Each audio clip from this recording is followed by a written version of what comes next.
Hey everyone, my name is Justin, and I have a special guest today. One of my teammates and one of the founders of Integrative Health Supplements, Dr. Phil Slonkosky. Dr. Phil, how are you? Hey, Justin, this is awesome. Yeah, this is awesome. So, um, Dr. Phil, I've been coming across a lot of people over the last several months asking insane amounts of questions. I've been able to capture a lot of data, and I thought it'd be nice for you and I just to sit down, have a 10-15 minute conversation around some of the questions our customers and potential customers have been asking us about one of our specific products, Megaspore Probiotic or MegaSporeBiotic. Um, Correct me if I said that wrong. No, you're right. Yeah. People generally get it confused, but you're good. All right. Cool. So, do you mind if I pick your brain here for a little while on this awesome supplement? No, I think this is great. So let's roll with the questions people have asked. Okay. So one of the most popular questions that I've been asked is when should somebody take? Well, actually, you know what? Let's reverse here. Can you do a brief intro about what Megaspore Biotic is, and then I'll lead into those questions. Great starting question. In the world of probiotics, my journey as a first off as a pediatric dentist who got into probiotics came from addressing issues in my own family's health. One of our children ended up getting a very bad virus that the only way in the end that we were able to make him better was to focus on his microbiome and to recolonize him in a way that helped him heal. And that was a very concrete experience that we had. Now, as a dentist, I deal with bacteria all day because dental decay, cavities, as people like to talk about, are specifically caused by bacteria. It's a bacterial infection of the mouth. So for me, working in the world of bacteria and then looking at the gut was a very easy transition. I just had to start learning new species. And in my own journey, as we were looking around at what probiotics work and don't work, I came across the research behind Megaspore, and it was quite fascinating because a lot of the questions they were answering in their research were questions that I had or questions that I actually hadn't thought of. Hmm. World of probiotics, you have a plethora of product out there. And what makes Megaspore unique, and by definition of what its brand is in terms of the SPORE-BASED, is that it's actually using a spore-based form. And that spore-based form is a protective form that the bacteria goes into that allows it to survive the acidic environment of the gut. So the main researcher behind the product, in some of his lectures that I've listened to on YouTube and some of the papers and so forth, what you see them describe is this reality that when they were looking at different products back in development, they were seeing that most of them, if not all, but most, and I've heard other people say this, most of the probiotics out there will die in the acidic environment of the gut. Your Hmm. stomach acid is supposed to be around a pH of 1 to 3.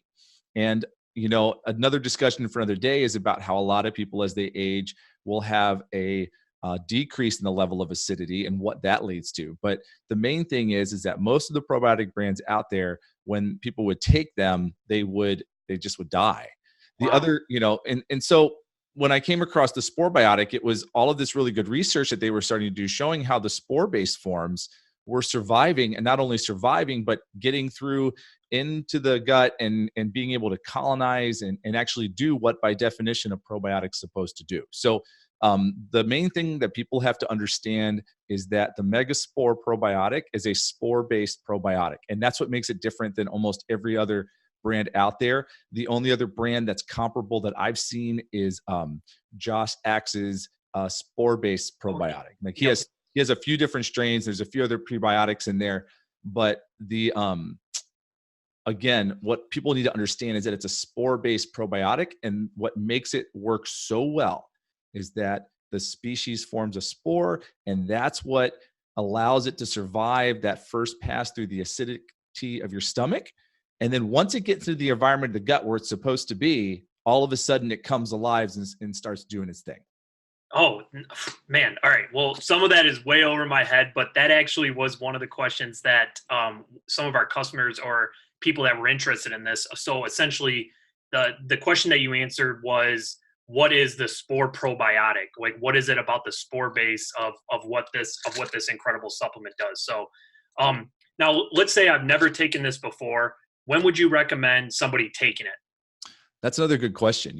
It's what's funny is, first off, if you've taken any other form of a probiotic, this is going to be unlike any probiotic you've taken. So my first, I agree. By the way, I agree with you. I've tried a lot. This stuff is incredible. It's a total game changer. It's It is. been quite fascinating to see how much it has affected people, and myself included, and family members and friends that have started, who have definitely had plenty of other forms of probiotic, and they start on this. It's remarkable. So in terms of taking it, their recommendation is to start with about half a capsule about every other day, and then working up after, do that for a week, and then the next week go to one capsule every other day, and then maybe by the third, fourth week go up to two. But what I would say is, trust your body on this. I've had family members and people that I've worked close with where they were taking half a capsule a day for a long time, because when they bumped up to that one capsule, they they could feel a little bit of discomfort. Mm-hmm. I mean, Yes. some of the common symptoms they talk about are like loose stools, a little bit of bloating, upset stomach, a little bit, like, Yep. and I would agree with that. I mean, for myself, when I was on it for going on that third, fourth week, that's when some of those symptoms started showing up. Because, I think what people have to realize is that by definition, a probiotic goes in and starts colonizing and changing the actual makeup of what your gut bacteria is. So if you've been taking a probiotic, and in essence you didn't feel anything after a certain period of time, nor felt better, in some ways, what was it really doing? Yep. People are more aware now of what the microbiome is. You're seeing so much more media coverage of this. So people are starting to understand that not all bacteria is bad. In fact, the vast majority of bacteria is good. And that if your body is in a state of unbalanced or dysbiosis, meaning, like your gut bacteria, the bad bacteria is overrunning the good bacteria. In order to get the bad guys out, you've got to get good guys in there. And there's going to be a transition period for that. So as you kind of work your way up on that, I would just advise people to say, be patient. Start with,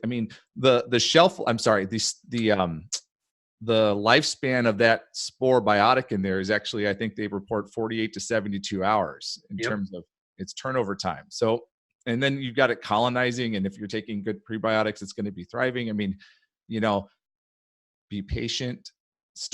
I'm big on start with that half a capsule. They open up really easy. Put it in your smoothie. Yeah, literally they just unscrew them. And I've actually even put some like half capsule in like my oatmeal. Yeah.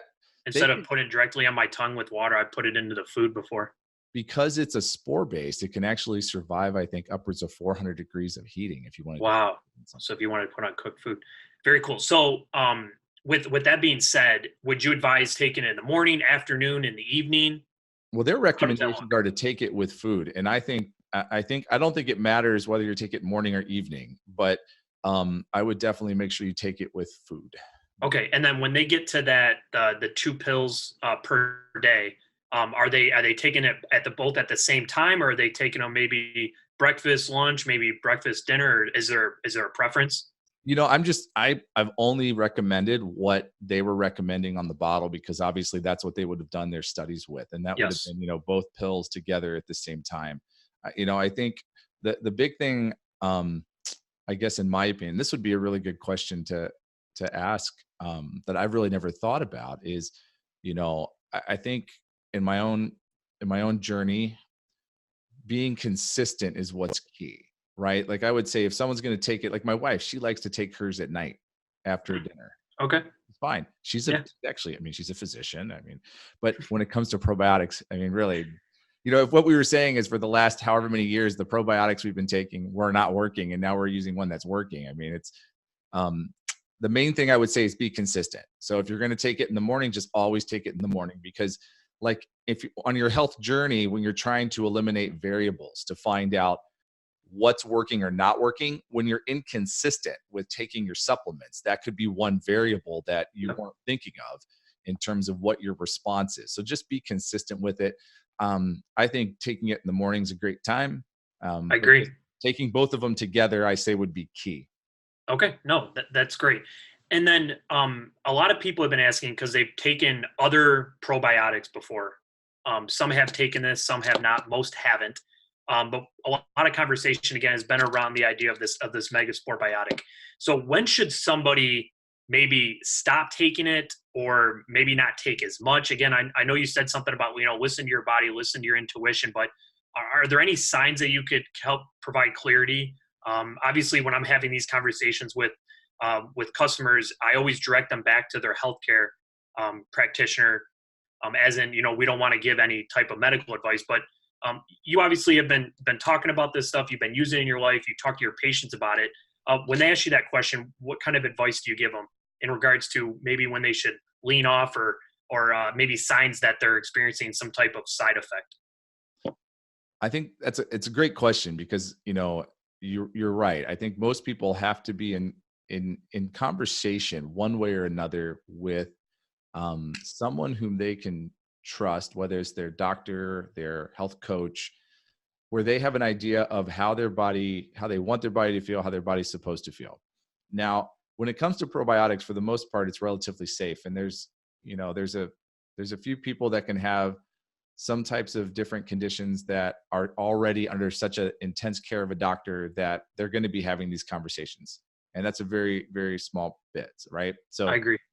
probiotics have been available out there for a long time. My answer to your question would be that the most common things that people, I think, report are where they have digestive, like the type of digestive feelings where you have that bloating, the change in how your stool's going to work. I think a good analogy is kind of like if you've had kids and are an infant and you're watching how you're recording how much they poop and pee all the time. Yeah. You're literally kind of like redoing that again, and you're tracking how your body's responding. If it's too much and you're uncomfortable, taper it down. I think in this world of integrative, holistic, alternative health, one of the biggest themes that I've learned is how much you need to be in tune with your own body. So it's hard for me to say exactly what specific symptoms would be. Of course, you're exactly correct that people need to make sure that they talk to their doctor and say, hey, is this a wrong response? But I think for the most part, it's going to focus more on the GI aspect, whether they feel a little nauseated. Because sometimes people will take supplements and have a host of different reactions that Oh primarily yeah. boil down to feeling, nauseated or change in stool, bloating, upset stomach, Headache. things like that. Pardon? Headache. Yeah, I mean, these are all little things that, like anything, just if you take, like, for myself, when I started taking 2 pills, that was too much for me at first. I had to taper up to where I could take 2. And then sometimes if it varies. So I adjust that. But I think that's the whole notion of when we start talking, no different than, when we talk CBD, hemp oil and stuff like that. I mean, learning how your body responds and knowing where your body's supposed to be or where you want it to be. One thing I will add is that when we're sick or if you've had a period of illness, then it's not a bad idea to kind of increase a little bit. Yeah. You just Build that back up. exactly. Yeah. So you actually Does that answer that question, you think? Yeah, no, it does. Okay. It just the reason why I wanted to ask it is I obviously know my place inside of our company, so I wanted the people to hear it directly from you. You're more of on the back end side. I'm more on the front end side of actually engaging with them on a different level. You're talking to patients all day, and a lot of these questions are coming from people on our social and on our website. So I just want them to hear it from you. I just think it solidifies some of the information that we're trying to pass on to our customers and audience.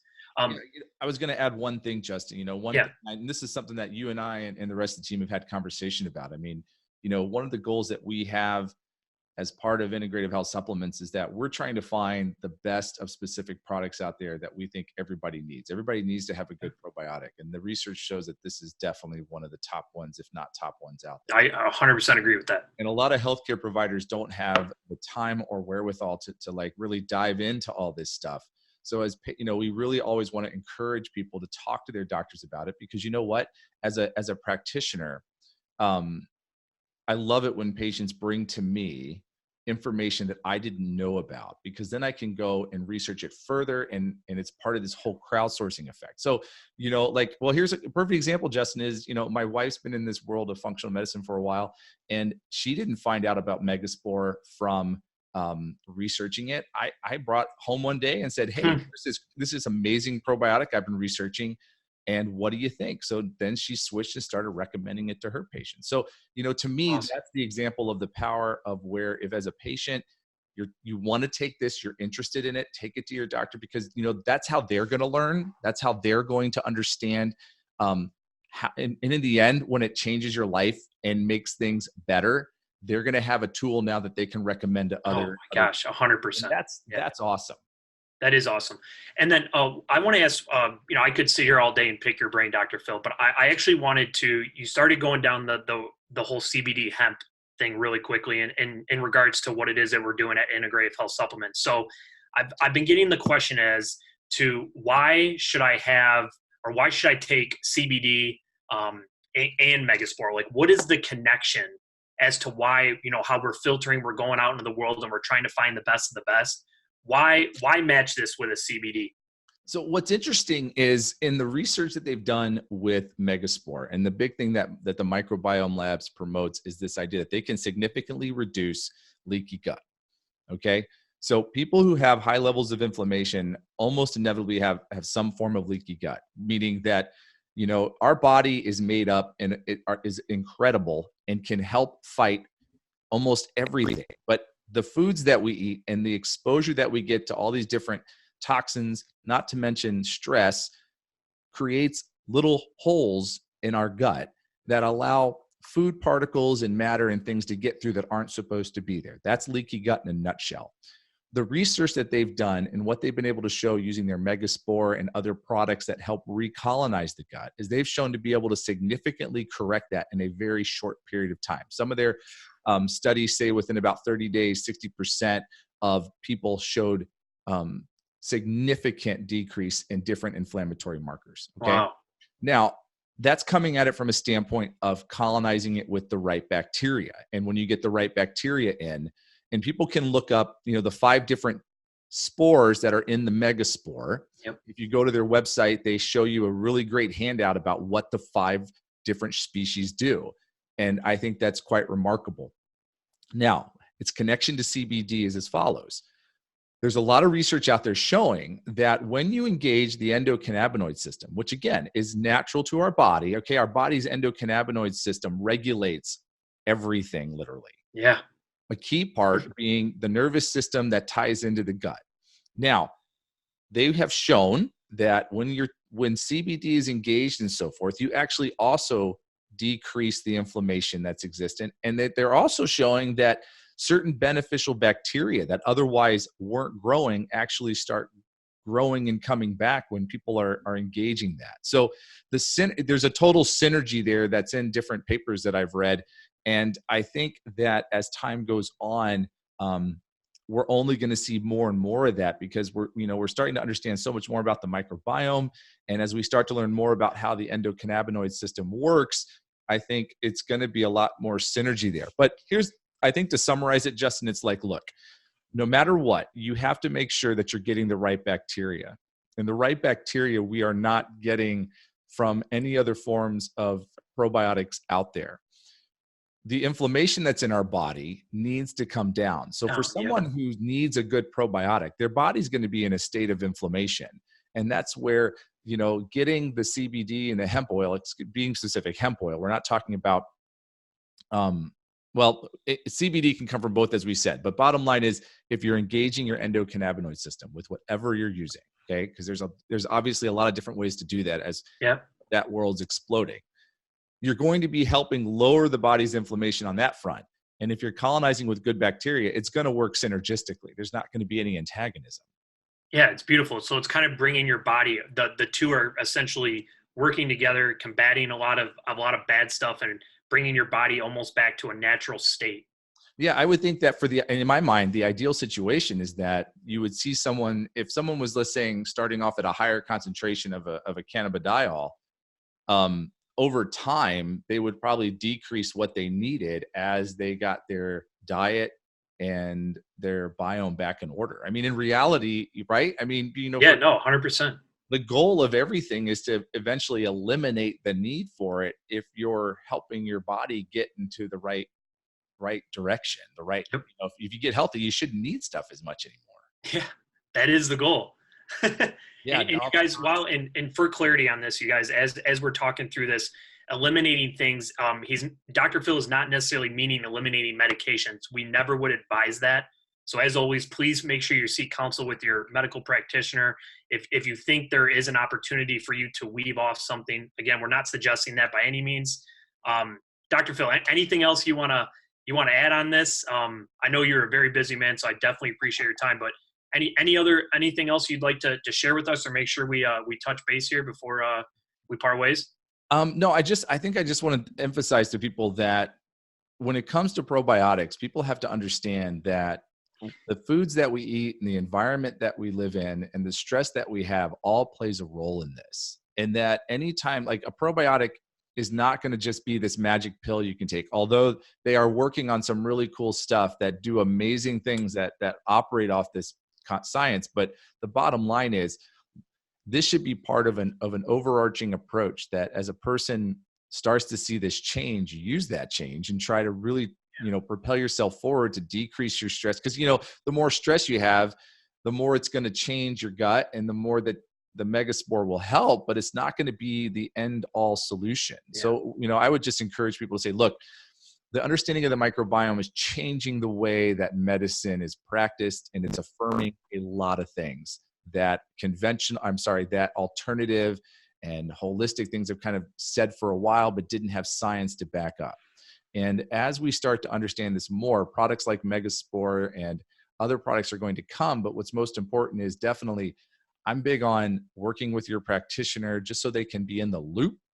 But I hope that people can continue to know that, hey, ask your questions and we will find those answers for you. And, opportunities like this are great because we can share those answers. We can go research them ourselves and bring it back and crowdsource it. So this is great. You nailed that. So you guys, as always, like Dr. Phil just said, if you guys have any questions or would like us to look into something related to gut health, the microbiome, the endocannabinoid system, please reach out to us on our website, www.ihsupps.com. That's ihsupps.com. And I am certainly not the know-it-all, so I'm gonna be passing that information that you send us over to Dr. Phil. And the thing is like he just said, if we don't know the answers, if we don't have that in our arm's reach, we have an awesome network and resources to help make sure we answer these questions as efficiently as possible. Dr. Phil, thank you so much. As always, it's always good to get these conversations going. Yeah, it's always good. So thank you so much. I hope you have a good rest of your day. And you guys, thanks for tuning in. Check us out on the web again at www.ihsupps.com. Have a great day, everyone. Take care. Bye. Bye.